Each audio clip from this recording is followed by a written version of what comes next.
Good morning all of you. जय श्री राधे कृष्णा। गुरु Vashishtha mastermind classes में आप सभी का हार्दिक स्वागत है। इस वीडियो में हम आपको यण संधि के बारे में समझाने जा रहे हैं। तो चलिए अब हम शुरू करते हैं यण संधि।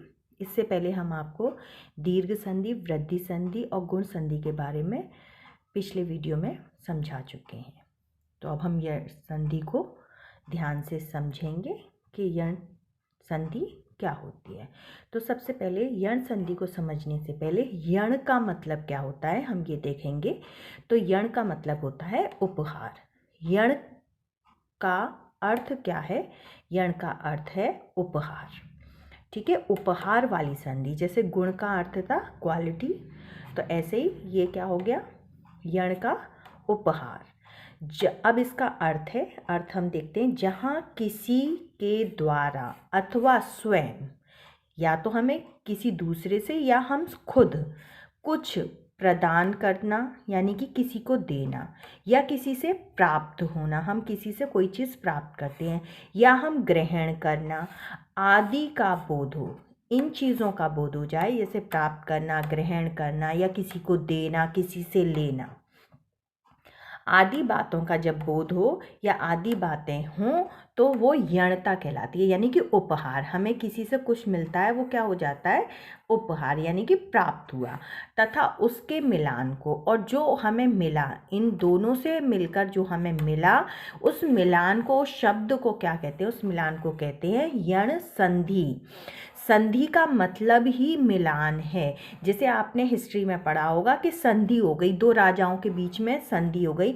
संधि का मतलब समझौता। उन्होंने आपस में संधि की। संधि का मतलब क्या किया, उन्होंने समझौता किया, उन्होंने एक दूसरे से मित्रता कर ली, हाथ मिलाया, तो उसको कहते हैं संधि करना, यानी कि मिलना, एक दूसरे में मिलना, एक दूसरे के नियम कानून को एक दूसरे पर लागू करना। ये हमारी क्या कहलाती है, संधि कहलाती है।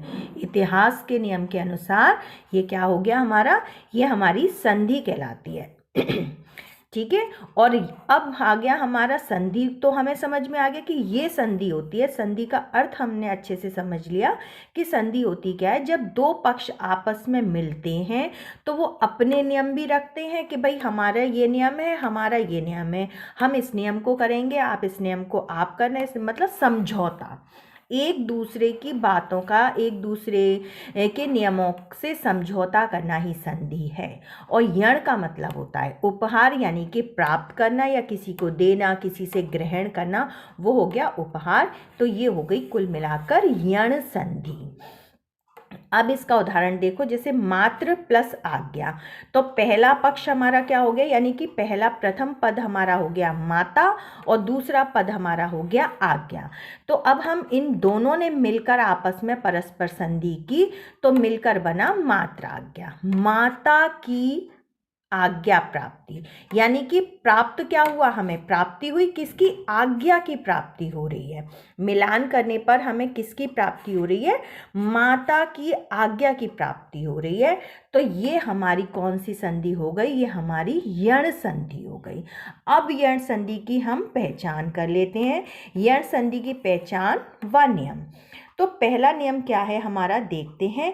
ई उ री के आगे यदि ई है, ऊ है, री है, ये वाले अगर हमारे प्रथम पद में हैं, प्रथम पद हमारा ये है, तो प्रथम पद में अगर ये वाले शब्द आ रहे हैं और इसके आगे यानी कि द्वितीय पद में भिन्न पद आते हैं, यानी कि दूसरे आते हैं, सेम वर्ड नहीं आ रहे, इसके अलावा अगर यह आ जाए, ला है ना, भिन्न पद आ रहे हैं, जैसे आ जाए, है ना, आ ई, ऐसे मतलब अलग ही पद आए, ए आ जाए, उ आ जाए, मतलब एक से नहीं आए, दोनों अलग अलग हों पर होने स्वर ही चाहिए। तो उनके मिलान करने पर हमें क्या प्राप्त हो जाएगा, या, ला, र, व। अब हम कहेंगे मैम इतना सारा हम कैसे याद करेंगे। तो बेटा इसे याद करने का एक बहुत अच्छा तरीका है कि हम अपने रब, यानी कि रब का मतलब क्या होता है, खुदा को, या अल्लाह, मुस्लिमों का अल्लाह, या अल्लाह रब। रब हो गया हमारा सिखों का, यानी कि पंजाबियों का। तो या अल्लाह रब, इस वर्ड को याद कर लीजिए तो हमें पहला नियम अच्छे से याद हो जाएगा कि या अल्लाह रब। अब हमें ये पता है कि अगर हमारी कोई भी वर्ड आएगा तो याला रव, यानी कि याला रव, है ना। हमने अपना ईश्वर याद किया, खुदा याद किया, तो हमें ये वाला वर्ड याद हो गया। अब देखो इसका उदाहरण, यद्यपि, यदि प्लस अपि बना यद्यपि, तो यदि ई आ गया, छोटी ई की मात्रा ई लग गया, अपि का आ हो गया और ये बन गया या, यानी कि प्रथम पद में ई है और भिन्न पद हमारा क्या है, दूसरे में हमारा आ आया। यहाँ ई है तो यहाँ ई नहीं है, ई की जगह आ है, यानी कि दोनों एक दूसरे से भिन्न हैं। तो इसलिए अब भिन्न पद, इनको ई और आ मिलकर जो या बना, तो ये मिलान हो गया भिन्न पद, है ना। तो अब यहाँ पे इस मिलान को ही हम क्या कहेंगे, जब या बन गया, ई और आ मिलकर या बन गया, तो वहाँ पर मिलान में जब या प्राप्ति हो रही है हमें, तो ये हमारी कौन सी संधि हो गई, यण संधि। दूसरा, अनु प्लस एषणम, अन्वेषणम, उ और ए मिलकर हमारा वा बनता है। ध्यान दीजिएगा, या हमारा कब बनेगा, जब ई और आ मिल जाएंगे तब हमारा या बनेगा, और उ प्लस ए हमारा हो जाएगा तो हमारा क्या बन जाएगा, वा बन जाएगा। उ प्लस ए बराबर वा, यानी कि अन्वेषणम। वधु प्लस आगमन, यहाँ पे हो गया वधवागमन, यानी कि उ और आ मिलकर, देखो यहाँ उ और ए मिलकर वा बना, यहाँ बड़ा उ और बड़ा आ मिलकर वा बन गया। मात्र प्लस आज्ञा, मात्र आ गया। अब री प्लस आ मिलकर क्या बना, रा बन गया। ली प्लस ला आकृति, तो लाकृति, यानी कि ली और आ मिलकर ली बन गया। ठीक है, ये हमारा नियम आ गया। अब हमारा दूसरा नियम क्या कहता है कि परस्पर प्राप्ति, यानी कि एक दूसरे से प्राप्त होना या एक दूसरे से को प्रदान करना, प्रथम पद या द्वितीय पद। ठीक है, पहला पद दूसरे को दे या दूसरा पद पहले को दे, दोनों एक दूसरे से प्राप्त भी कर रहे हैं, एक दूसरे को प्रदान भी कर रहे हैं, दे भी रहे हैं और ले भी रहे हैं। यहाँ पर कम ज्यादा का होना, कम भी हो रहा है ज्यादा का भी होना पाया जाए तो वहां समझ लीजिएगा कि हमारी यण संधि है।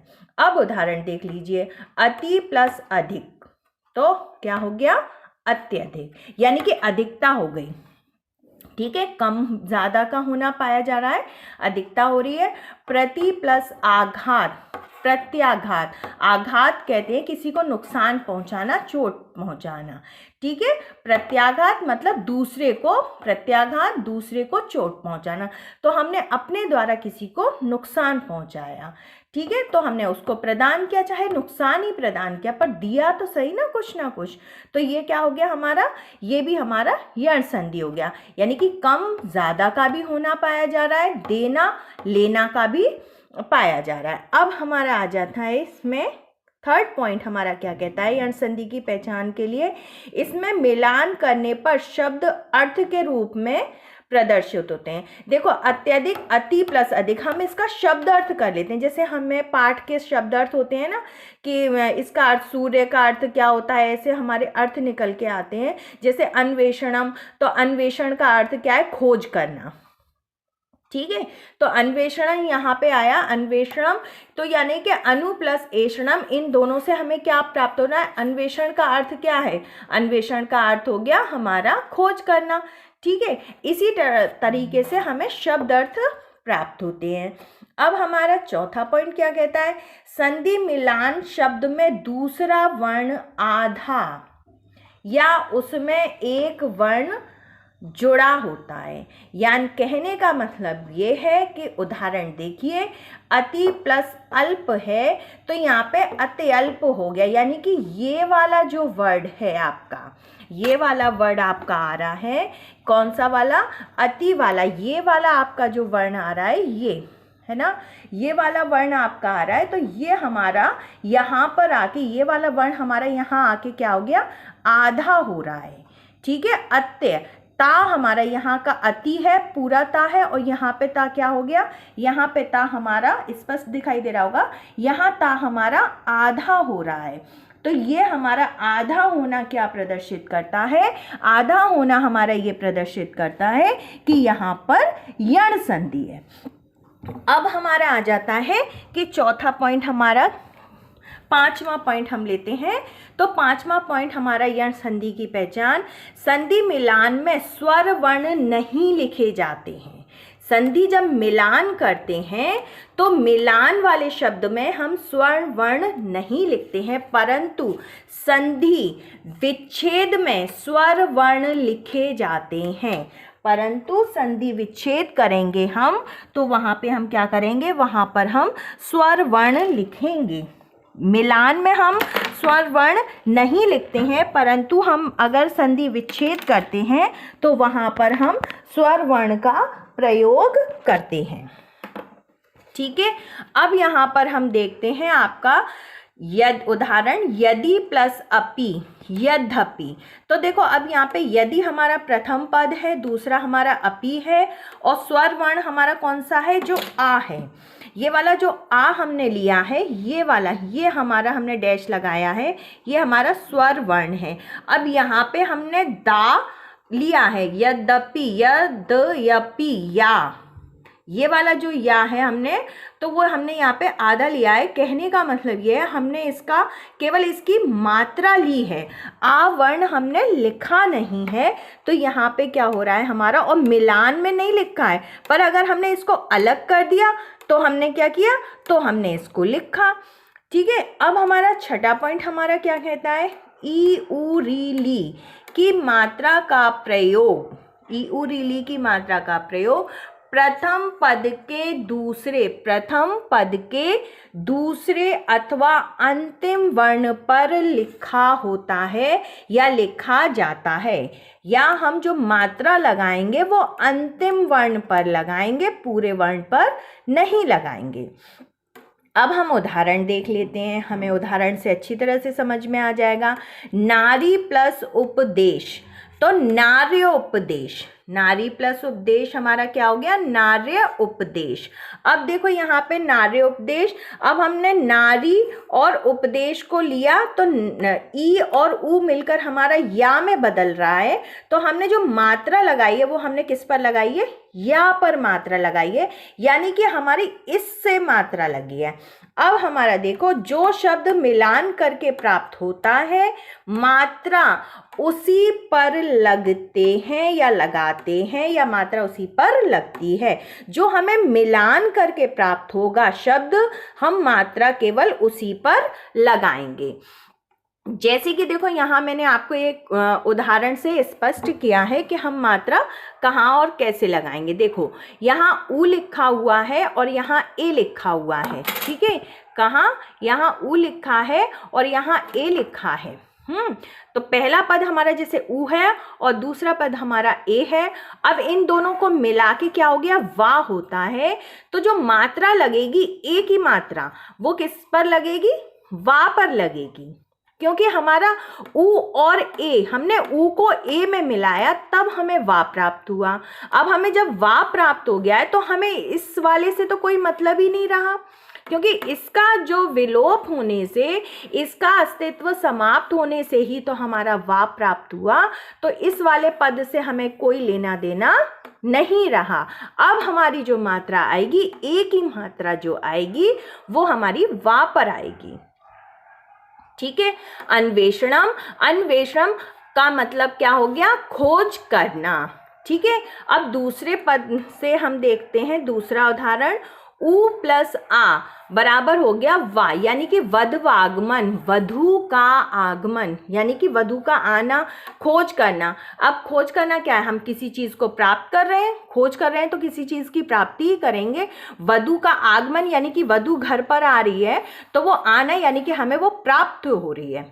ठीक है, तो इस तरीके से हम इनके शब्दों के अर्थ निकालते हैं। तो जहां पर पाया जाता है या किसी को प्रदान किया जाता है, वहां पर यण संधि हो जाती है। अब हम इसको और क्लियर करते हैं कि जैसे हमने यहाँ पे देखा था अनु प्लस एषणम अन्वेषणम।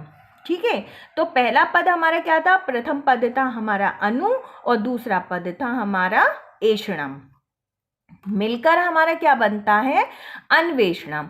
अब देखिए यहाँ पर जो प्रथम पद का अंतिम शब्द आधा होगा, जो विशेष है, ध्यान दीजिएगा, सारा कुछ समझने के बाद अब हमें कुछ भी समझ में नहीं आया, हम तो ये कहते हैं कि अब हमें कुछ भी समझ में नहीं आया है, अब हमें एक ट्रिक चाहिए जिससे हम समझ लें कि हाँ ये यण संधि है।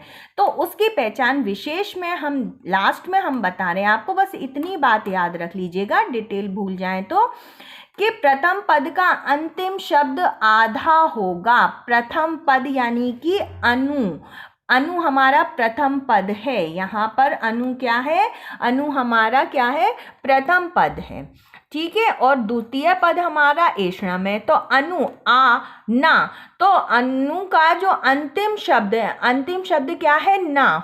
ऊ की मात्रा से प्रयोग नहीं करेंगे, क्योंकि ऊ की मात्रा, ऊ का तो स्वर है, स्वरों का हमारा क्या है, स्वर तो हमने मात्राओं में काउंट कर लिया ना, तो स्वर से तो हमें केवल वर्ण देखना है, वर्ण हमारा क्या है, ना। और यहाँ पे हमारा ए पे मात्रा है, अब यहाँ पे अन्वेषणम ए हमारा स्वर है, तो हमें इससे कोई लेना देना नहीं है, हमारा जो मतलब है वो किससे है, वर्ण से है, ना वर्ण से है। अंतिम वर्ण हमारा शब्द क्या है, ना, तो ना हमारा आधा हो जाएगा। अन्वेषणम यानी कि देखो यहाँ पे अन्वेषणम लिखा है, ये वाला अन आधा हो गया, ना हमारा क्या हो गया, ना हमारा आधा हो गया। और जो ए की मात्रा है, अब हमें भाई हमने ना आधा कर लिया, ऊ से और ए से मिलकर हमारा क्या बन गया, वा बन गया।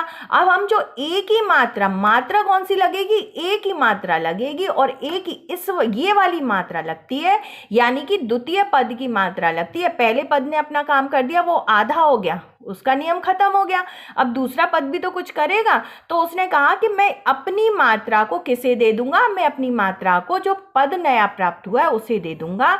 तो जो ए की मात्रा लगी वो किस पर लगी, वा पर लगी, तो अन्वेषणम हो गया, वा मिल गया, वा हमें यहां से मिला और हमने इस पर एक मात्रा लगा दी। क्लियर हो गया। अब हमारा वधु आगमन पे भी देख लीजिए, वधु ऊ की मात्रा लगी है यहाँ पे, और आगमन है ना। अब यहाँ पे देखो ऊ का हमारा वधु, अब हमें ऊ से तो अभी कोई मतलब नहीं है, क्योंकि ये स्वर है, हम केवल मात्रा का प्रयोग कहाँ करेंगे, हम आपको बता चुके हैं। अब हमने देखा दूसरा शब्द क्या है, वधु, तो धा हमारा क्या हो गया, धा हमारा आधा हो गया।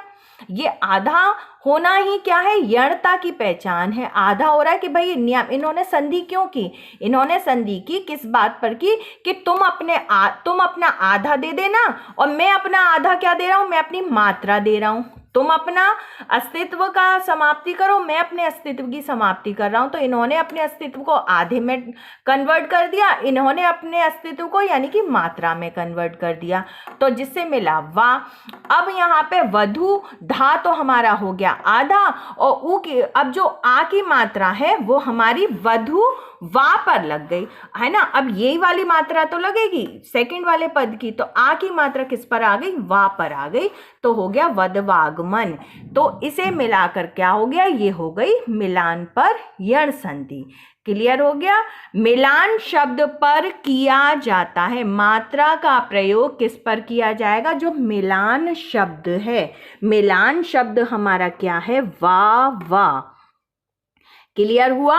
तो यहाँ पर हमारी जो मात्रा आ रही है वो वा पर आ रही है, जो मिलान शब्द है उस पर आ रही है, तो वहाँ पर हमारा क्या हो जाएगा, यहाँ पर मात्रा कौन सी लगेगी, द्वितीय पद की मात्रा लगती है। प्रथम पद हमेशा आधा हो जाए, यानी कि पहला वाला आधा हो जाए। यहाँ पर आपको इस जगह पर, इन दोनों जगहों पर देख लीजिएगा, यहाँ शब्द आपको आधा आधा प्राप्त हो, और यहाँ पे ए की मात्रा या आ की मात्रा लगी हो, ए आ ये सारी मात्राएं आपकी आ रही हो, तो वहाँ या फिर इन शब्दों में शब्द मिला हो, जैसे यद्यपि, ठीक है। यद्यपि यहाँ पे आपका दिया हुआ है, यद्यपि यानी कि दा में धा मिलाओ, मैं आपको पहले भी बताया था। यदि एक इस वाले शब्द में दो शब्द मिले हों, या वो शब्द आधा हो और दूसरे पर मात्रा का प्रयोग हो, वहां पर यण संधि हो जाती है। मुझे उम्मीद है आपको समझ में आ गया होगा।